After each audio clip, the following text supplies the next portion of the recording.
Bonsoir, monsieur Eric. Bonsoir. Bonne fête nationale. Merci beaucoup. Les Jeux Olympiques sont dans 2 semaines. Donc, franchement, vous allez supporter la France seulement ou la France et l'Égypte? Bon, je suis ambassadeur de France. Je vais d'abord soutenir la France. Mais comme maintenant, depuis 6 mois, j'ai rencontré tellement d'athlètes et para-athlètes égyptiennes et égyptiens que certains, je les connais maintenant plutôt bien. Et donc, je leur souhaite vraiment beaucoup de chance et donc je vais les soutenir aussi.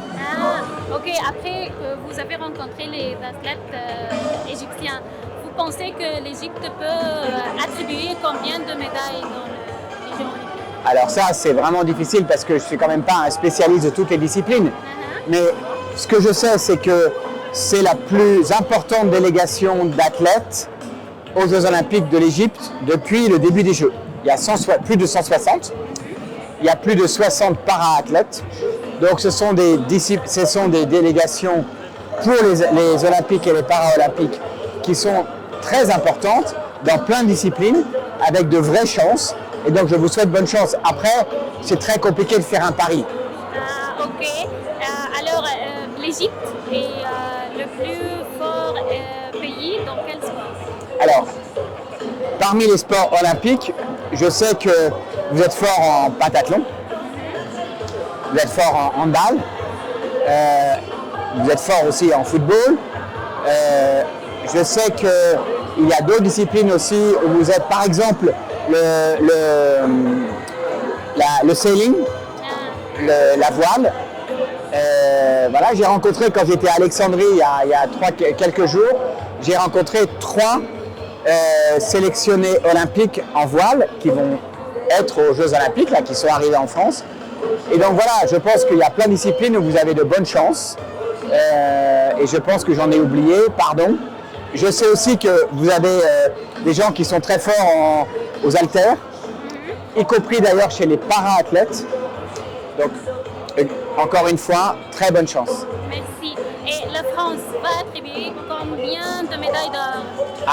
Alors, nous avons un objectif qui, je crois, est d'être dans les 5 premières nations qui ont le plus de médailles. Et j'espère qu'on va y arriver.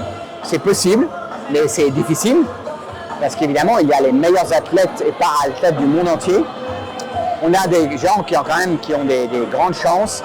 Je pense évidemment à Léon Marchand en natation, très grand nageur, sans doute la nouvelle génération de très grands nageurs, donc de bonnes chances. Nous sommes, vous savez, assez forts, même forts sur les sports collectifs. Aux derniers Jeux Olympiques, on avait eu beaucoup de médailles sur les sports collectifs, garçons et filles, volleyball, handball, basketball, etc. Donc là encore, je pense qu'on sera très compétitif. J'ai perdu maintenant. La France est le plus fort pays dans quel sport? Les sports collectifs, je dirais. Filles et garçons. Non, plutôt, je pense, le handball, le volleyball, le basketball, Inch'Allah. Et filles et garçons. Filles et garçons. Et donc, les préparatifs pour l'équipe des réfugiés aux Jeux Olympiques, est-ce qu'on a des Palestiniens, beaucoup de Palestiniens? Alors ça, c'est très important. Et je trouve que c'est une très belle et grande initiative des fédérations olympiques et paralympiques. C'est de permettre effectivement, notamment, d'avoir cette équipe des réfugiés et bien sûr, avec à l'intérieur des Palestiniens. Il y a eu aussi, vous vous souvenez, des Syriennes et Syriens de bon niveau. Et ça, je trouve ça formidable.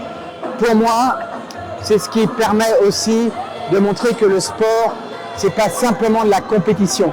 C'est de la compétition et de la solidarité. Merci beaucoup. Monsieur.